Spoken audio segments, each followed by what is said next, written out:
In this video, I will show you the results of tests where I try to find the best settings for a strategy where you only use the exponential moving average. It is a follow-up of my last video where I tried to find the best simple moving average settings. The results can be used as a baseline for your own manual trading strategy or trading algorithm. I will show you the best 3 EMA lengths and time frames, and I will give you some remarks on how to interpret these backtests. So let's jump right in.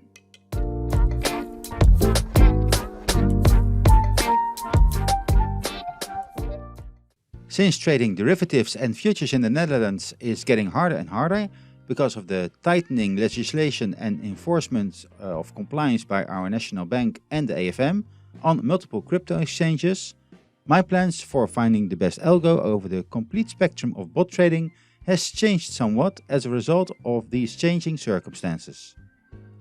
I'm broadening my search to also find the best trading strategy that can also be done manually as well.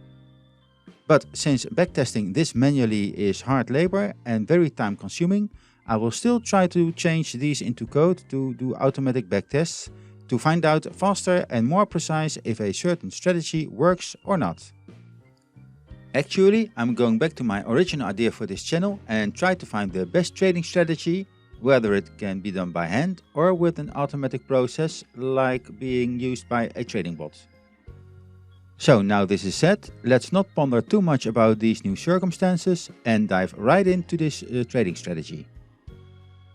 In this video, I will use the exponential moving average and will use the most common lengths according to Investopedia to see on which time frame and with which EMA length we should start with our base strategy and build up from there.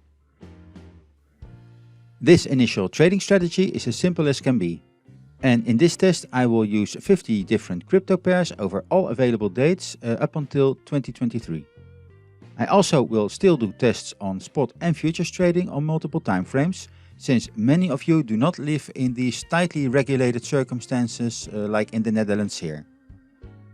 As for the trading strategies, here I only use the following rules.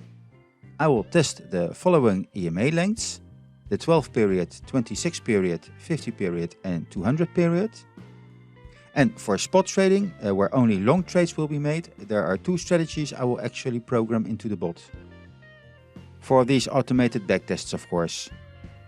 The first trading strategy does long buys when the close price crosses above the exponential moving average. And the second variant does long buys as long as the close price is above this exponential moving average. So in the first case there is only one buying opportunity, and that is exactly at the crossover moment and no candle before or after. And in the second case there can be a long buy as long as the close price is above the EMA. But in both cases there is no buy when the close price is below that EMA. Now as for the trade exits, these exits will be done when there is 100% profits reached or if the close price gets below the EMA. Further, there is no stop loss set. The trade will be stopped only when either of these 2 conditions are met. I will also do a futures test where both long and short trades are made. Here the rules are also simple.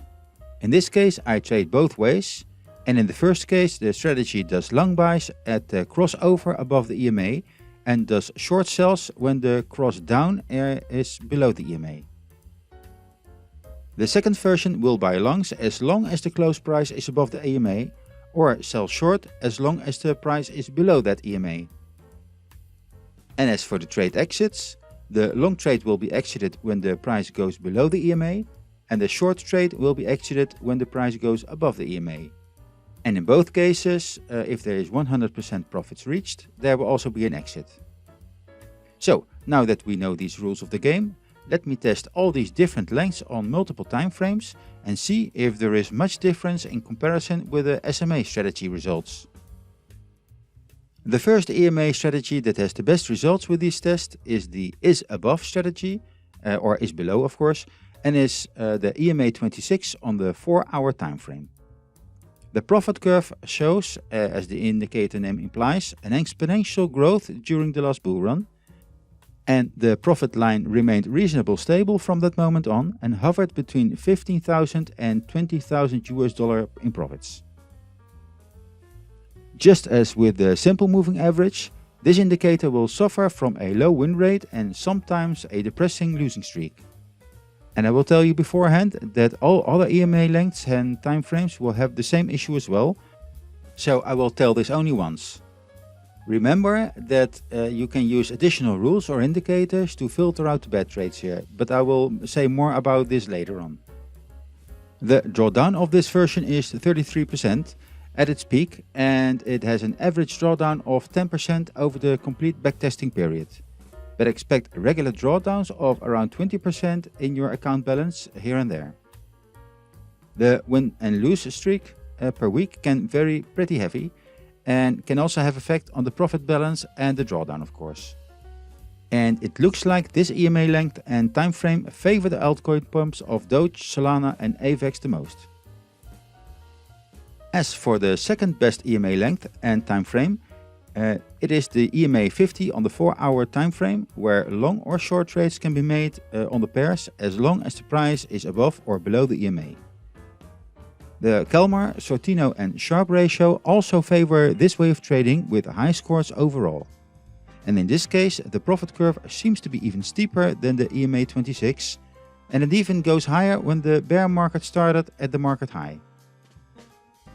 Now, in contrary of the previous best EMA, here the largest drawdown happened early around 2020. And after that, it seems to not go higher than 20% anymore. The average drawdown here is less than 10%. Another thing here is that the length of the longest drawdown period is way more shorter than that of its EMA-26 version, as you can see on this plot. In this case, the well-known alts have the highest gains here, and the most remarkable thing I can find is that trading Bitcoin even provided the most losses. How peculiar. My personal thought is that this proves somehow that the real money is not being made by trading Bitcoin, but by choosing the correct alts. Now that we know the third and second best EMA length and time frame, it is time for some general remarks about this and also other backtest results in general as well. The first remark I want to give here is that this backtest is over historic data, and it does not provide guaranteed profits in the future. It is a hypothetical exercise that gives insight in the possibilities and probabilities of a certain trading strategy. Now, about this specific strategy, since this is a moving indicator and it is based on data from the past, it therefore shows you the situation in the rear-view mirror. Therefore, you can use this as an initial baseline, and once you have a baseline set that performs well according to your own standards and risk appetite, then you can use additional rules or confirmation indicators to filter out the bad trading decisions, keeping only those that have a higher probability of a winning trade. In my personal experience, swing trading strategies tend to have lower win rates, but winners have higher gains, as long as you have the courage to let them run. The reasons for these low win rates is that the price can zigzag around the moving indicator for a long time, creating false signals and therefore false trades that eventually end up losing. So that's why using another indicator or rule to filter out these false trades can be very beneficial. After you have seen one of my videos or read my posts, please backtest, forward test and analyze on your personal setup and trading environment. And please remember that all of these tests and analysis do still not guarantee anything. It only gives you more insights in the probabilities of your future trades. So having said all this, let's continue with the best EMA setup that I have found. Is it a strange coincidence or something else? But again, the 4-hour time frame has the best cards to provide you the highest probabilities of a good trading strategy based on this indicator. From the 16 versions I tested, 9 of them have the 4-hour time frame as the best for trading on the EMA. The profit curve looks like a rocket sometimes, with these truly exponential gains, but can also crash land and take you back to earth. This is also noticeable with the drawdown curve, where peaks of high drawdowns occur many times. But in comparison to the 2 previous EMA winners, the drawdowns here do not come higher than 20 to 22% or so. Even the average drawdown is lower than the other two EMA lengths. Comparing the other performance indicators of this EMA length shows that some factors do still show some pretty good numbers here. Like the profit factor for example, but also the Kalmar and Sortino ratio score well here. But still improvements can be made on some important factors like the win percentage, the amount of pairs that react well, and still maybe the drawdown. These are the areas you might have to dig into to find out where the weak spots are and to improve on the performances here. But what strikes me the most here is the result of this best EMA version in comparison to its other moving average sibling, the simple moving average. Because if I take a look at the strategy league, I see that this EMA 200 version performs better than the SMA 200 according to the tests I did. So I hope you liked my test and analysis in this video and learned something from it. Please remember that all results are just hypothetical and based on backtest information. Future results are not guaranteed. All the testings, logs, the strategy code of all these EMA variants and even more plots to analyze these results are available on my Patreon site. Thank you for watching this video until the very end, and I will see you in the next one. Goodbye!